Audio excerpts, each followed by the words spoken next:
بسم اللہ الرحمن الرحیم۔ نبی اکرم صلی اللہ علیہ وآلہ وسلم جب ہجرت کر کے مکہ سے مدینہ پہنچے تو آغاز میں آپ صلی اللہ علیہ وآلہ وسلم بیت المقدس کی طرف منہ کر کے نماز پڑھا کرتے تھے۔ اس وقت تک یہی اہل ایمان کا قبلہ تھا۔ نبی اکرم صلی اللہ علیہ وآلہ وسلم مکہ معظمہ میں اس بات کا اہتمام فرماتے کہ نماز کے وقت خانہ کعبہ کے جنوب کی طرف رکن یمانی اور حجر اسود کے درمیان والے حصے میں کھڑے ہو کر نماز پڑھیں۔ آپ صلی اللہ علیہ وآلہ وسلم کا رخ شمال کی طرف ہوتا تو خانہ کعبہ بھی آپ صلی اللہ علیہ وآلہ وسلم کے سامنے ہوتا اور بیت المقدس بھی۔ جب آپ صلی اللہ علیہ وآلہ وسلم مکہ سے ہجرت کر کے مدینہ تشریف لائے تو مکہ جنوب میں تھا اور بیت المقدس شمال میں، جیسا کہ امام احمد نے ابن عباس رضی اللہ تعالی عنہ سے نقل کیا ہے۔ جب ہجرت کے بعد مدینہ چلے آئے تو دونوں بیت اللہ اور بیت المقدس کی طرف منہ کرنا ناممکن تھا، تو آپ صلی اللہ علیہ وآلہ وسلم 16 یا 17 ماہ بیت اللہ کی طرف پشت کر کے بیت المقدس کی طرف رخ کر کے نماز پڑھتے رہے۔ البتہ نبی کریم صلی اللہ علیہ وآلہ وسلم کے قلب اطہر کی خواہش یہ تھی کہ خانہ کعبہ کو مسلمانوں کا قبلہ بنا دیا جائے۔ چنانچہ ایک دن نماز کی حالت میں نبی کریم صلی اللہ علیہ وآلہ وسلم اس امید میں بار بار آسمان کی طرف دیکھ رہے تھے کہ قبلے کی تبدیلی کا حکم آ جائے۔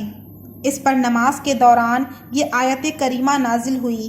جس میں نبی کریم صلی اللہ علیہ وآلہ وسلم کی رضا کو رضائے الہی قرار دیتے ہوئے اور آپ صلی اللہ علیہ وآلہ وسلم کے چہرہ انور کے حسین انداز کو قرآن میں بیان کرتے ہوئے آپ صلی اللہ علیہ وآلہ وسلم کی خواہش اور خوشی کے مطابق خانہ کعبہ کو قبلہ بنا دیا گیا،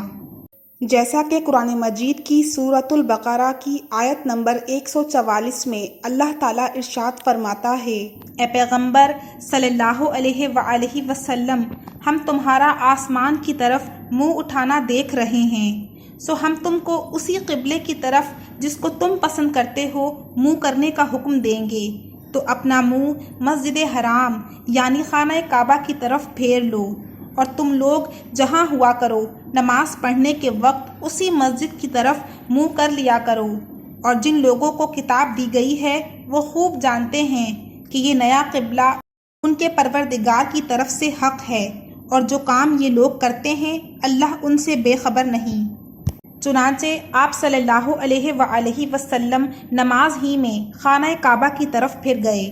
مسلمانوں نے بھی آپ صلی اللہ علیہ وآلہ وسلم کے ساتھ اسی طرف رخ کیا، اور ظہر کی 2 رکعتیں بیت المقدس کی طرف ہوئیں اور 2 رکعتیں خانہ کعبہ کی طرف منہ کر کے ادا کی گئیں۔ چنانچہ اس پر یہود، منافقین اور مشرکین سبھی نے اعتراضات شروع کر دیے، جیسا کہ قرآن مجید کی سورۃ البقرہ کی آیت نمبر 142 سے 143 میں اللہ تعالیٰ ارشاد فرماتا ہے: احمق لوگ کہیں گے کہ مسلمان جس قبلے پر پہلے سے چلے آتے تھے اب اس سے کیوں منہ پھیر بیٹھے؟ تم کہہ دو کہ مشرق اور مغرب سب اللہ ہی کا ہے، وہ جس کو چاہتا ہے سیدھے رستے پر چلاتا ہے۔ اسی طرح ہم نے تم کو امت معتدل بنایا ہے تاکہ تم لوگوں پر گواہ بنو، اور پیغمبر آخر الزماں صلی اللہ علیہ وآلہ وسلم تم پر گواہ بنے۔ اور جس قبلے پر تم پہلے تھے اس کو ہم نے اس لیے مقرر کیا تھا کہ معلوم کریں کہ کون ہمارے پیغمبر کا تابع رہتا ہے اور کون الٹے پاؤں پھر جاتا ہے۔ اور یہ بات یعنی تحویل قبلہ لوگوں کو گرا معلوم ہوئی، مگر جن کو اللہ نے ہدایت بخشی ہے وہ اسے گرا نہیں سمجھتے، اور اللہ ایسا نہیں کہ تمہارے ایمان کو یوں ہی ضائع کر دے۔ اللہ تو لوگوں پر بڑا مہربان ہے، صاحب رحمت ہے۔ تحویل قبلہ کوئی معمولی بات نہیں تھی۔